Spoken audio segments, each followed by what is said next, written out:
Trump एक businessman या politician? नमस्कार दोस्तों, आज का मुद्दा यह है कि दुनिया आज बहुत बड़े कंफ्यूजन में है कि प्रेसिडेंट डोनाल्ड ट्रंप एक जिम्मेदार प्रेसिडेंट की तरह उस यूएसए के प्रेसिडेंट की जिम्मेदारी निभा रहे हैं जिसके एक एक शब्द, एक एक मूव पूरे विश्व को इफेक्ट करते हैं। ट्रंप आज बस टैरिफ वार की राह पर ही आ गए हैं और एक सदे हुए बिजनेसमैन की तरह पूरे वर्ल्ड को टारगेट कर रहे हैं। जब से इन्होंने अपना सेकेंड टर्म का कार्यकाल संभाला है तब से ये अपनी बातों पर फर्म कभी भी नहीं पाए गए हैं। तभी कहते हैं कि Russia is a great nation, Putin is a great गाई, और यूक्रेन के ऊपर काफी सपोर्ट विड्रा करने की धमकी भी देने लगते हैं। तो कभी ये जो है रशिया से नाराज हो जाते हैं। तो जब इनका इलेक्शन हुआ था यूएस का, उस टाइम पे इन्होंने जनता से बहुत बड़े बड़े वादे किए थे। मेक यूएसए ग्रेट अगेन का नारा आपने सुना ही होगा। साथ ही इन्होंने ये भी कहा था कि पावर में आते ही 24 घंटे के अंदर रशिया यूक्रेन वार खत्म कर देंगे। किंतु अब ये जितनी भी बातें इन्होंने कही थी वो सब खटाई में पड़ती नजर आ रही हैं।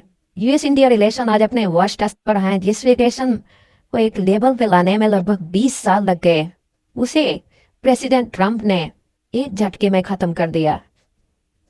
अभी आज के हालात ये हैं कि इंडिया के पास ओनली 20 दिन बचे हैं टू अवॉइड 50% ट्रंप टैरिफ।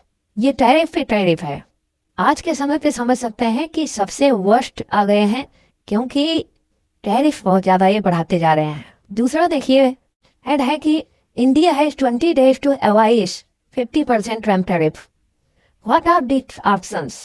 तो इसके पास ऑप्शंस क्या हैं? टैरिफ पे tariff, Trump tantrums jolt US India ties, will Quad fall apart. तो अब ये भी खतरा, ये भी प्रश्न उठना शुरू हो गया है कि ये जो क्वाड नेशंस हैं, जो 4 कंट्रीज हैं जिनका एक तरह से समझौता बना हुआ है, एक पार्टनरशिप बनी हुई है जिसके अंदर इंडिया भी शामिल है, वो क्या कंटिन्यू कर पाएगा? क्योंकि उसकी बहुत ज़्यादा ज़रूरत है अगर हम चाइना को पैसिफिक ओशन में बढ़ने से रोकना चाहते हैं। तो फ्रेंड्स, आज की चर्चा के मुख्य बिंदु यही है कि Trump is playing dirty game with the world. ये डर्टी गेम क्या है? ये डर्टी गेम यही है कि टैरिफ गेम। मेन प्लान इनका क्या है?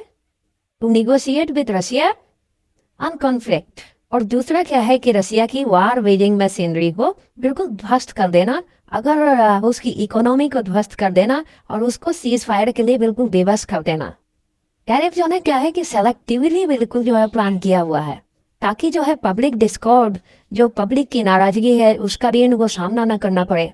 अभी आज अगर हम देखें तो यूएस जहाँ पे रशिया के साथ न्यूक्लियर एनर्जी प्रोडक्ट्स और फर्टिलाइजर्स पे लगभग $3.5 बिलियन का पूरे एक साल में, पिछले साल में इन्होंने इंपोर्ट किया है।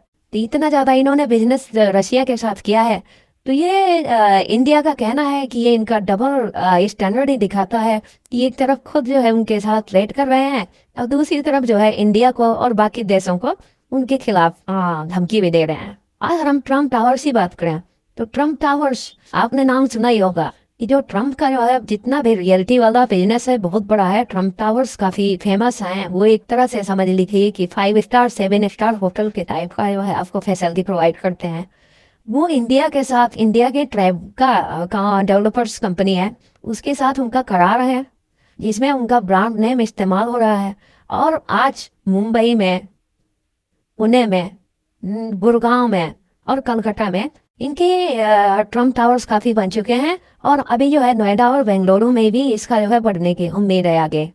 और इसमें ये कहा जा रहा है कि अप्रोक्सीमेटली $2 बिलियन वर्थ का इनका जो है ये बिजनेस है। इसमें इनको काफी फायदा भी होगा।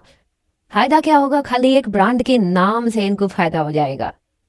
तो चलिए अभी हम इस पे विस्तार से बात करते हैं। तो इंडिया ने जो है एक तरह से समझ लीजिए कि India has unexpectedly become a key target in Washington, latest push to press up Russia over Ukraine war.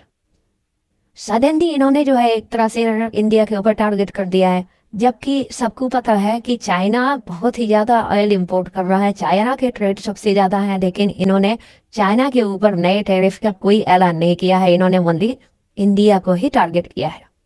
दोस्तों, 6 अगस्त को ट्रंप ने इंडिया के साथ टैरिफ डबल करने की घोषणा की थी। और अगर ये बात अगर उनकी बती बनी नहीं तो 21 दिन के बाद यानी 27 अगस्त को ये लागू भी हो जाएंगे। 25% से हमारा टैरिफ 50% पे पहुंच जाएगा। इसके बाद आगे कितना बढ़ता जाएगा इसके बारे में किसी को कोई अंदाजा भी नहीं है। तो इस टैरिफ के लगने के बाद इंडिया एशिया में most heavily taxed US trading partner बन जाएगा और वो ब्राजील, चाइना, वेनेजुएला जैसे देशों की लिस्ट में शामिल हो जाएगा जो कि बहुत ही वर्ष टैरिफ का सामना कर रहे हैं यूएसए के। वो भी उनका कारण ये है कि उनके रिलेशंस यूएसए के साथ उतने अच्छे नहीं हैं, टेंस रिलेशंस हैं।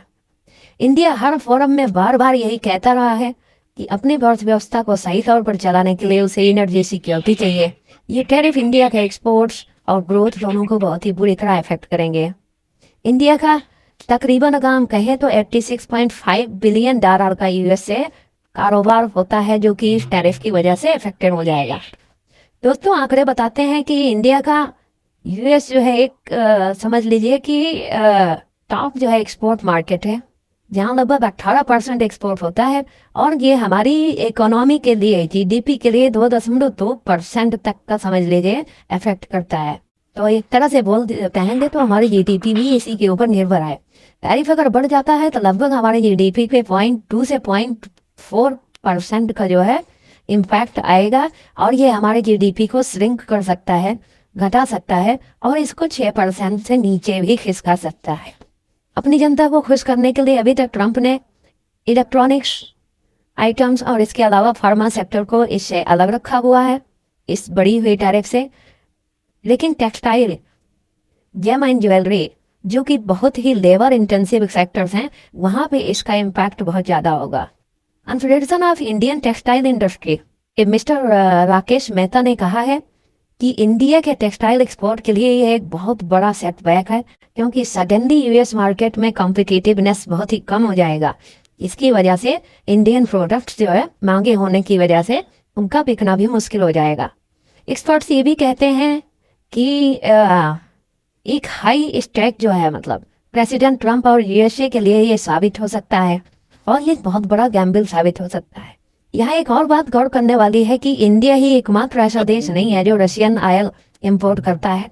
आज रशियन ऑयल इंपोर्ट को टॉप 3 कंट्रीज हैं उसमें चाइना नंबर 1 पर है और टर्की नंबर 3 पर है। फिर भी यूएस ने अपने की पार्टनर इंडिया पर ही ये अटैक करने का फैसला प्रेजेंटली किया है। हमारे former RBI governor Urjit Patel ji का भी यही मानना है कि आज इंडिया के लिए यही सबसे बड़ा फियर है कि ये टैरिफ वार और ज़्यादा एस्केलेट ना हो। नेक्स्ट 20 डेज फ्रेंड्स इंडिया के लिए बहुत ही क्रिटिकल होंगे। अब मोदी गवर्नमेंट के पास बहुत बड़ा प्रश्न है कि क्या वो यूएस प्रेशर में रूस को इंडिया का ऑल वेदर फ्रेंड जो कि है उससे ट्रेड टाइज खत्म कर देगा या फिर यूएस का डट कर सामना करेगा। इंडिया इसमें मिडिल रूट भी ले सकता है।